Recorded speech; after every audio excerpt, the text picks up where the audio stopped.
नमस्कार साथियों। आज की इस वीडियो में आपका बहुत बहुत स्वागत है। आज हम पढ़ने वाले हैं हमारा 10th क्लास का जो साइंस है, उसमें हमने आपको उत्तल दर्पण और अवतल दर्पण से बनने वाले प्रतिबिंब और सारी चीज़ें, प्रतिबिंब कैसे बनता है, उसके क्या नियम होते हैं, चिन्ह परिपाटी से लेके सारी चीज़ें बहुत अच्छे से आपको कंप्लीट करवा दी थी। तो मुझे उम्मीद है कि आपने वो अच्छे से पढ़ लिए होंगे। आज हम हमारा कुछ फॉर्मूले रह गए थे दर्पण के लिए, जो जिससे आप न्यूमेरिकल करेंगे। तो वो कुछ फॉर्मूले हैं, उनको हम अच्छे से आज देख लेते हैं। उसके बाद में फिर हम आगे का हमारा जो टॉपिक है प्रकाश का अपवर्तन, उसको कंप्लीट करेंगे। तो यहाँ पर देखिए 3 फॉर्मूले बेसिकली आपको इसमें पढ़ने हैं। पहला है ये हमारा गोलीय दर्पणों की वक्रता त्रिज्या r व फोकस दूरी f में संबंध, ये हमको ज्ञात करना है। और दूसरा हमको जो हमारा दर्पण सूत्र होता है उसे निकालना है, और आवर्धन। ये 3 फॉर्मूले हैं जिनको हम आज की इस वीडियो में आपको समझाएंगे। उसके बाद फिर हम प्रकाश का अपवर्तन पढ़ेंगे। तो चलिए फिर देखते हैं। यहाँ पर देखिए ये जो फॉर्मूला है ये अवतल दर्पण के लिए और उत्तल दर्पण के लिए, दोनों के लिए ही प्रूफ होता है। तो हम क्या कर रहे हैं, हम अवतल दर्पण के लिए आपको यहाँ पे प्रूफ करवा रहे हैं, क्योंकि लगभग सिमिलर ही होता है। तो अगर आपने एक अच्छे से कर लिया तो आप दूसरे को आसानी से कर लेंगे। तो चलिए फिर इसको हम सॉल्व करते हैं।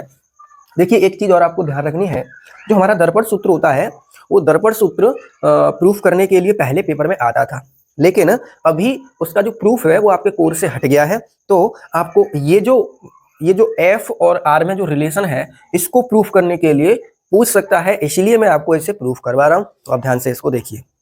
तो चलिए देखते हैं।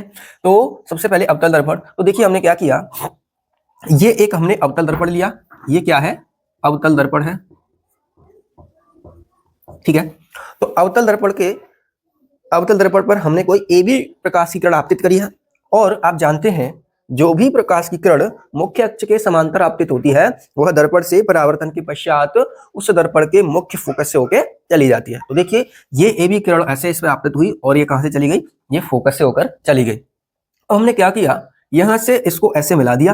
अब आप जानते हैं कि हमने आपको जब वो प्रकाश का परावर्तन पढ़ाया था, तो आप जानते हैं क्या होता है प्रकाश का परावर्तन। ऐसे कोई किरण आपतित होती है और यहां दर्पण से टकरा के उसी माध्यम में वापस चली जाती है, और बीच में हम ऐसे एक अभिलंब खींचते थे। तो ये जो कोण होता था इसको कहते थे आई यानी आपतन कोण, इसको कहते थे आर यानी परावर्तन कोण। तो आप देखिए ये अगर किरण आई है और ये परावर्तित होकर गई है, ये इनके बीच में हमने अभिलंब खींच दिया, क्योंकि ये ऐसे, क्योंकि क्या है ये वक्रता केंद्र है। तो वक्रता केंद्र पर ऐसे यहां से खींचेंगे तो लंब ही होगा ना, क्योंकि त्रिज्या है ना ये। तो त्रिज्या परिधि पर क्या होती है, लंब होती है।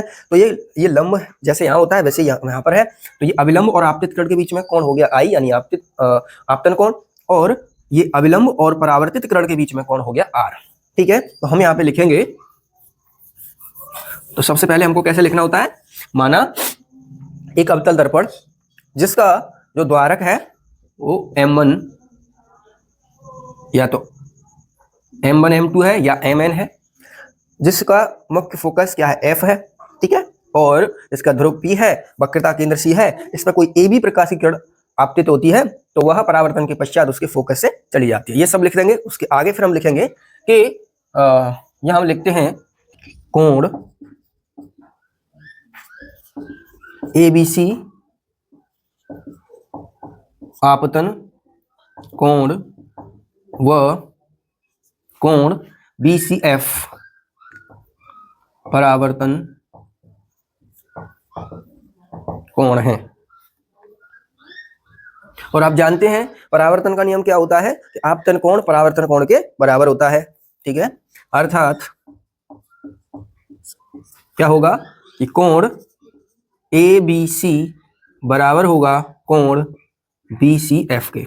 इसको आप समीकरण 1 मान लीजिए। तो आपतन कोण और परावर्तन कोण हमेशा बराबर होते हैं, ये परावर्तन का नियम है, हमने आपको पहले करवाया है। अब देखिए आप जानते हैं दो समांतर रेखाएं हों और उनको एक तिर्यक रेखा काटे, तो इस प्रकार जब Z बनता है समांतर रेखाओं के बीच में, यहाँ ऐसे समांतर रेखाओं से जो Z बनता है, तो ये कोण और ये कोण बराबर होते हैं, यानी एकांतर कोण होते हैं। तो आप देखिए ये एक Z बन रहा है, ठीक है। तो जितना कोण I होगा उतना ही कोण ये होगा, ठीक है। तो कोण BCF कोण ABC के बराबर होगा। तो यहां पे लिखते हैं कि कोण ए बी सी बराबर होगा कोण ये वाला बी सी एफ के। यहां पे हमने कौन सा लिख दिया था,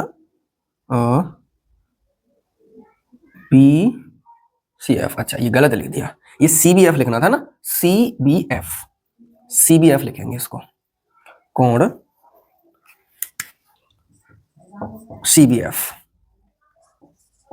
थोड़ा सा देखिए, ये नाम हमको अच्छे से समझ के लिखना होता है, क्योंकि थोड़ा सा क्रम बदलने से वो कोण का मान बदल जाता है। तो क्या हो जाएगा, ये वाला जो कोण हो जाएगा वो क्या हो जाएगा, ये हो गया सी बी एफ और ये हो जाएगा बी सी एफ, कोण बी सी एफ।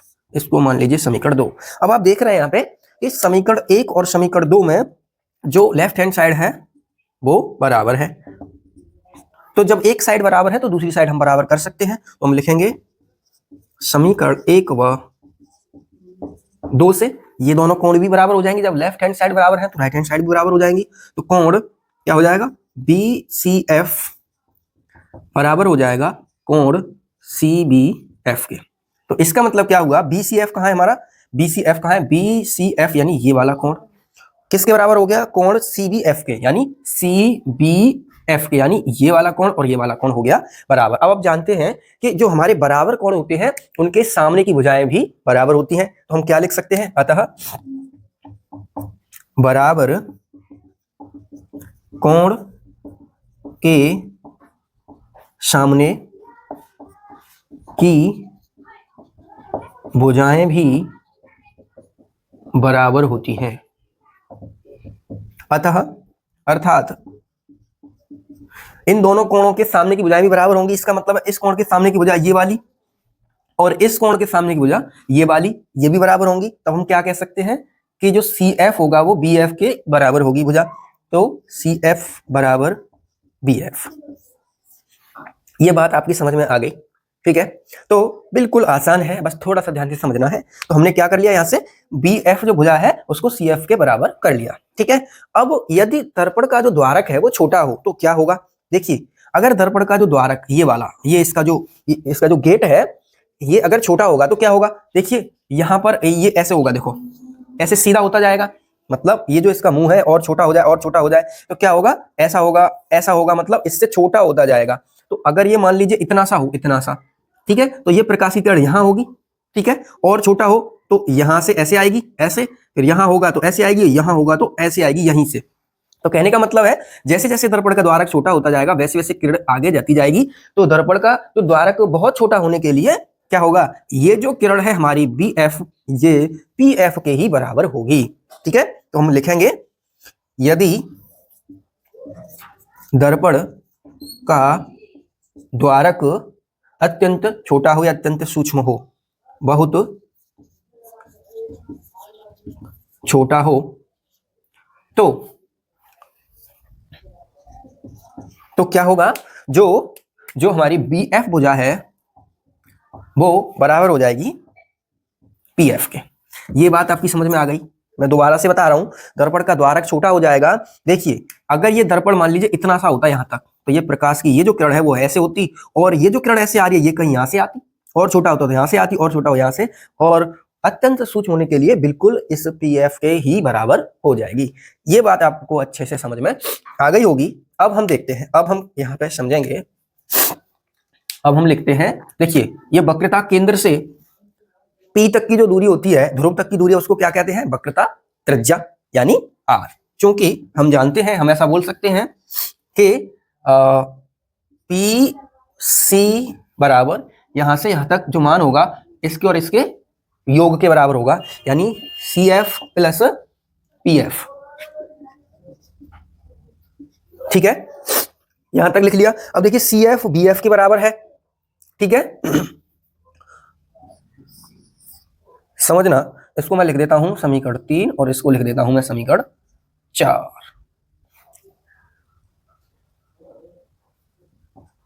तो देखिए सी एफ भुजा बी एफ के बराबर है और बी एफ भुजा पी एफ के बराबर है। तो यहां इसका मतलब क्या है, जो बी एफ है वो यहाँ सी एफ के बराबर है, यहाँ बी एफ पी एफ के बराबर है। तो इसका मतलब क्या होगा कि जो सी एफ भुजा होगी वह पी एफ के बराबर हो जाएगी। तो मैं यहां लिख देता हूं समीकरण 3 वह 4 से, देखिए यहां पर बी एफ सी एफ के बराबर है और यहाँ बी एफ पी एफ के बराबर है। इसका मतलब यह है कि जो हमारी सी एफ है वो पी एफ के बराबर होगी। तो सी एफ बराबर पी एफ, ठीक है। तो यहां से हम सी एफ की जगह क्या रख सकते हैं, पी एफ रख सकते हैं। यहां लिख दीजिए चूंकि सी एफ बराबर पी एफ, ठीक है। तो मान रख दीजिए यहाँ पे। तो यहाँ पे क्या हो जाएगा, ये हो जाएगा पी सी बराबर सी एफ का मान P F plus P F. तो पी एफ और पी एफ 2pf, तो पी सी बराबर 2pf, ठीक है।